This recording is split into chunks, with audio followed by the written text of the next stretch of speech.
Rare is the wine that spends more time in a barrel.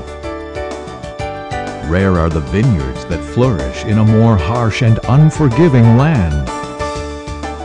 Rare is the grape that is harvested by hand and crushed by foot. The wine is port, and this is Ports to Remember. A discovery of port wine from the grapes to the glass. Come, savor the wine. Harvest the grapes. Get to know the place and the people whose lives have been wrapped in the joy of port wine for generations. Join your host, wine writer and connoisseur Tony Aspler, in this celebration of Ports to Remember. They do things in the grand manner here at Graham's Lodge in Villanova de Gaia. This little baby, for instance, contains 9 bottles of late bottle vintage port. If you want to learn more about Graham's and port in general, join me on Ports to Remember.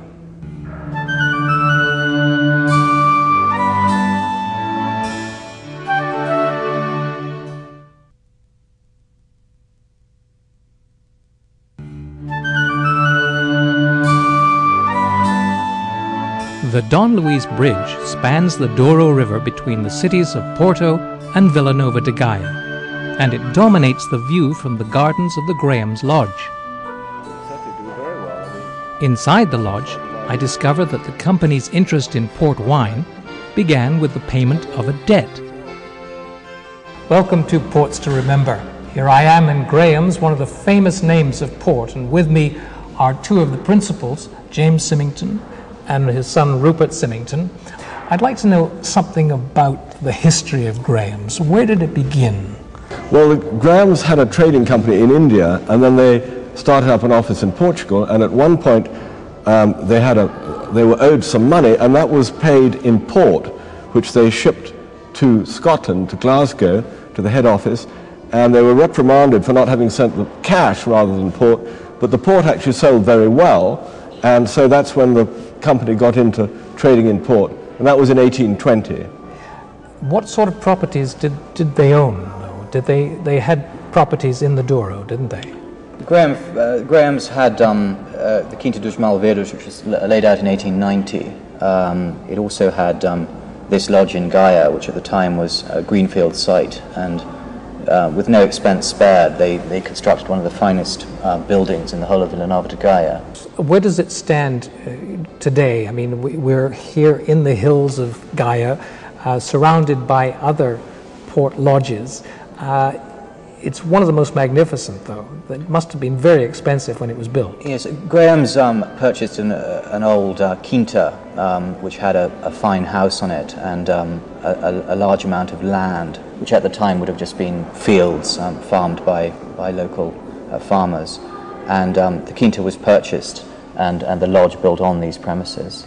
Naturally, when a family has been so long involved with a single product, many traditions grow. I have the honor of being part of one of them in the cellars at the Graham's Lodge. This is a place that we have for special visitors who come here, and we get them to christen a vat. Yes, by throwing a glass of port at the vat, the whole glass, not just the wine. Oh, you have to break the glass against the... That's right. This was Dr. Mário Soares, the president of Portugal, was here some 10 years ago, and he was very much amused by this little ceremony. Robert Mondavi, one of the people who's visited us a year or 2 ago. And you name them after you give them different names. Yes, the different vats for different classes of people, as it were, presidents, kings, or whatever else. Well, this is a vat with some of the distinguished visitors we've had. You can see here John Major, the British Prime Minister, was here in '93, and then Bob Hawke, the former Prime Minister of Australia, also visited us. And they all did the ceremony of christening the vat by throwing the glass of port, the glass and the wine at the vat. But it's quite a nice tradition, and... Tony, would you like a glass of port? Well, thank you, yes. We've decided, we're not quite sure how important you are, but it's a VIP ceremony, but you should definitely christen a vat of port. Well, that's very gracious of you. Thank you very much. Have a sip first. Okay. Yes, I should stand well back. Stand well back. 1, 2, 3. Well done, Tony. Thank you. Very accurate shot. You're a member of a very distinguished company now. Thank you. Well done. Good shot. Terrific, terrific. It's an honor to be counted among the names on those vats of port. It is likewise an honor to be invited to lunch at the Factory House. During my visit to this bastion of British culture in Porto, its treasurer, or chairman for the year, is another member of the Symington family, John Symington. I'm inside the hallowed halls of the Factory House in Oporto, and with me is John Symington, the current treasurer.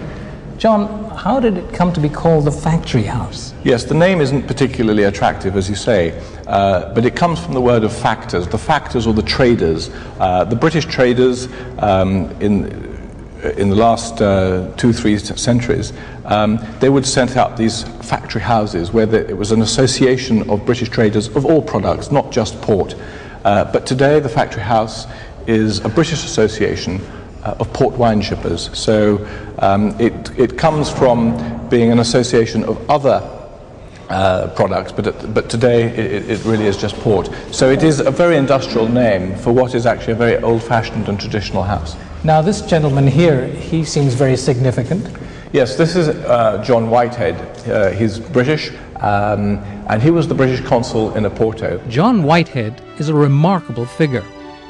Fascinated by science and mathematics, he was consul to the factory for 46 years. And this building attests to his architectural skill. Inside, the huge and extraordinarily heavy granite staircase has stood since 1790, without a pillar of support. The factory house treasures a trove of artifacts and archival material from the history of the port trade, which includes the signatures of Wellington's staff entertained here in 1812. And as one might expect, this institution is bound by many traditions, among them the Wednesday lunch. This grand mahogany table has been the place of a noon meal for members every Wednesday since 1814. Every Wednesday for almost 200 years. Next door, there is another mahogany table, identical to the first in every way, right down to the service. After the meal, members pick up their napkins and move through the folding doors into the dessert room. They sit in the same places, but no dessert is served. Only bowls of fruit and nuts, and decanters of vintage port. A true decanter has a unique design. I'm going to ask Dominic Symington to demonstrate. Tony, how many times do you think the circumference of the neck is in the height of the decanter? How many times this circumference is in the height? Yeah. Whoa, I don't know, 2, 3 times?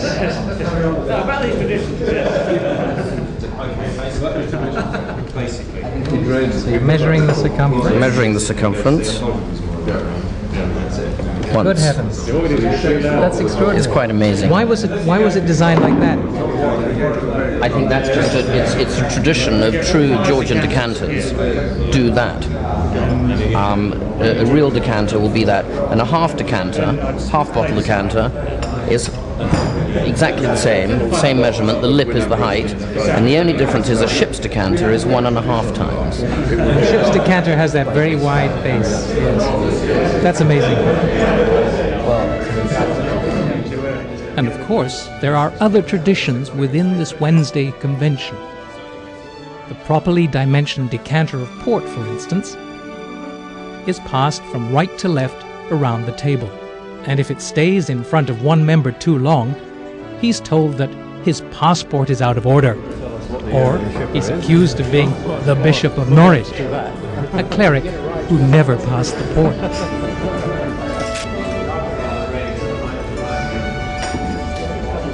I also notice there are no women in the room, no women members.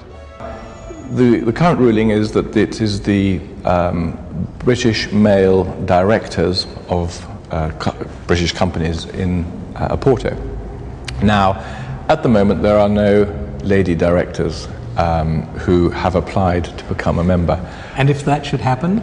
If that should happen, the rules would have to change in order to admit them. Now, I personally, I'm sure you were going to ask me, is that going to happen? I would have thought so. I think there's no need, frankly, in my view, to change the rule at the moment because there's nobody wanting to join. Perhaps the lack of women may explain why for many years the dishes at the factory house were never washed, just wiped. This is not to say that women would have washed them, only that women would not have eaten from them. Stay with me. When Ports to Remember returns, we'll discover more about the effect of oak barrels in the aging of port.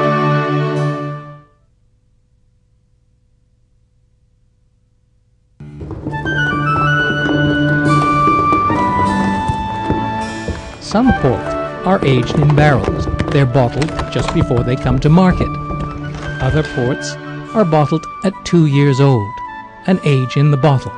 James Symington explains the difference. For the beginner in port, it's very confusing. You have rubies, you have tawnies, you have aged tawnies, late bottle vintage, old tawny, colleitas. It's very confusing. How do you make that simple for somebody who wants to understand port?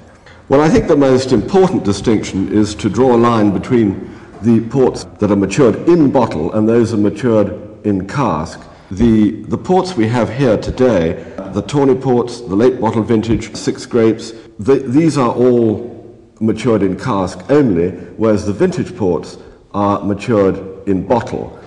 Now, the wood ports spend all their life in wood. They're only bottled in order to get the wine from the cask to the glass, whereas the vintage ports spend only a couple of years in cask when they're very young, and those wines are kept in bottle for 12, 15, 20, 25, 30 years even. Now, a wine that has been kept in wood begins to lose color, doesn't it? We have some examples here, if you'd like to show. This is a 10-year-old tawny. You have it here. As you can see, this is quite a light port. It's been in cask for 10 years. It's only been taken from the cask in order to bottle it. The bottle is only serving the purpose of getting the wine from the cask to the glass. A late bottle vintage, which I suppose you could call it ruby style. It's a much fuller type of wine. You can see the much deeper color. This is a 1992. Quite young, therefore, but it hasn't had as long in cask as the 10-year-old tawny and has therefore preserved its fruit. This, I think, is probably a very good introduction to new port drinkers to experience port for the first time. I think people, on the whole, like the fruit as opposed to the old tawnies, which are more delicate, a little bit perhaps more of an acquired taste for the more connoisseur's wine, I dare say. Now, what is the difference then between this late bottle vintage and vintage? Here we have the 1977, which was a famous vintage, beautiful wine, now 21 years old, 19 of which spent in bottles. So everything that was in the wine goes into the bottle, and it will gradually deposit a heavy sediment over the years. But you get a richness which you don't get in the wood-matured ports. When you open a vintage port, a port aged in the bottle, there's a proper way to do it. Well, I think one of the first things that's important is to make sure you have a corkscrew with a decent long screw. What I normally do is I use a screw pull, but I actually take off the guard and then just use a very long corkscrew. So we'll put it in here. Now, do vintage ports have longer corks than others? Yes, they do. They do. Yes, indeed. And sometimes, particularly with old ones, if the wine has been in the bottle a very long time, the end of the cork may have got quite saturated with wine and may tend to break. So it's a very good thing to have a corkscrew that goes right through the cork to try and ensure that you get the whole cork out intact. I always actually put the bottle down on the floor between my feet and then just pull slowly and up it comes. Quite an easy process. May I see the cork? Yeah. You see, I've actually pushed the cork screw right through it. I mean, unnecessarily long in this case, but at least I haven't left half the cork behind in the bottle. One thing that's quite important when you do decant is to decant it with the label uppermost, because the bottle will have been lying in the bin with the label side uppermost, and so that's the way that you should pour. I'm actually going to sit down and pour because I find it's a steadier motion. I'll also take off my glasses and get a good view. We've got a nice white tablecloth behind, so it's very easy to see right through the wine. Beautiful color. Really I can see one or two little tiny bits because the bottle was actually been moved around a little bit, but there we are. I think that's as far as we need to go. Now let's see what came out of the bottle. Yes, now that'll be great thick lumps. Can you see how solid sediment is? And that's just chunks of grape, basically. Just chunks of grape, exactly that, yes. Well, let's have a look and see just what is in there. Whoa, look at all that sludge. And that is just grape matter, isn't it? Absolutely, that is just solid grape that's been deposited in the bottom of the bottle over the years. Until the port is poured from the bottle, the wine travels a lot.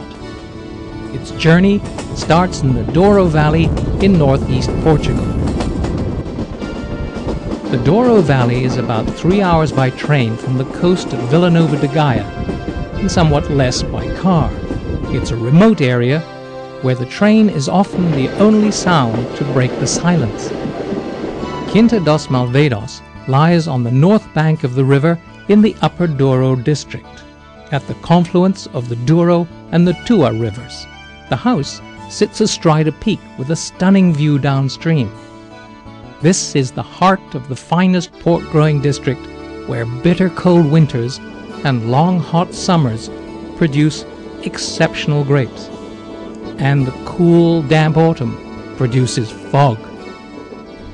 Behind me is the River Douro, but you may not be able to see it because it's currently shrouded in fog. But in a couple of hours, this fog will have burnt off, and you'll be able to see the beautiful vineyards of Quinta dos Malvados. The fog lifts in mid-morning to reveal another stunning view. And right on time, the 10 o'clock train arrives in the town of Pinhal, in the heart of the Douro region, on its daily journey towards Spain. James Symington, walking here with his wife and their dogs, later met me on the balcony of the Quinta dos Malvados to explain the roots of the Quinta's name. James, Malvados, what does it mean? Well, before the dams were built on the river, there were some rapids below the house here, below the Quinta. And the name Malvados comes from malvados, the bad ways, or rapids, which were made it very dangerous to travel by boat on the river in front of the Quinta. Well, let's take a look at the Quinta. Absolutely. It's a good day to do it, I think. I'm amazed to see that oranges, pomegranates, and lemons grow here. The air is redolent with their tropical scents. All the green in these well-kept Quinta gardens belies the unforgiving environment just over the wall where the grapes grow.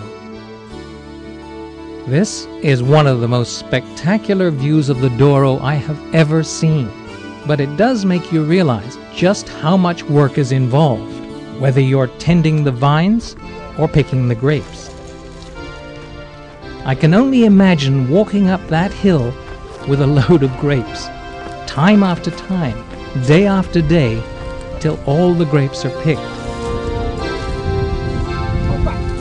These men carry their loads for 10 hours a day during the harvest, up these incredibly steep hills. That thought adds to my appreciation of port. The open weave of these traditional harvest baskets allows the air to circulate through the load, so the grapes don't get too hot and start to ferment. And at the end of the harvest, they're cleaned and put away till next year. By the end of the harvest, the grapes have been turned into wine, a very young wine that waits in the Douro for the following January, when it's moved down to the lodges at Villanova de Gaia. So this is where you store your wine, James? Yes, this is where the wine is stored after it's been made. Now, can you lead me through the process? How, from the picking to the final bottle on the table? Well, the grapes are picked either in late September or early October, and they're brought down to what we call the adega, the press house, where they can either be trodden in the old-fashioned stone tanks we call lagars, or else they can go through a centrifuge, which will not squeeze the pips at all, but it'll break up the grape, and then into a fermentation tank, which by the various processes, but of basically pumping over, there's a movement of the juice and the cap, kept in close contact all the time, and that will extract the color and the body from the grape. The process of fermentation turns sugar into alcohol, so we allow the grapes to ferment about halfway, so half the natural grape sugar has fermented out, become alcohol, and then we run off the juice and add brandy at that point. So since the fermentation has only gone halfway through, the sweetness of port is the unfermented grape sugar still remaining in the wine, and the brandy that we add to stop that fermentation is high strength. It's 77 degrees of alcohol by volume, and that will stop the fermentation virtually immediately, and the wine will end up with about 19-20 degrees of alcohol by volume. Stay with me. Ports to Remember. We'll be right back.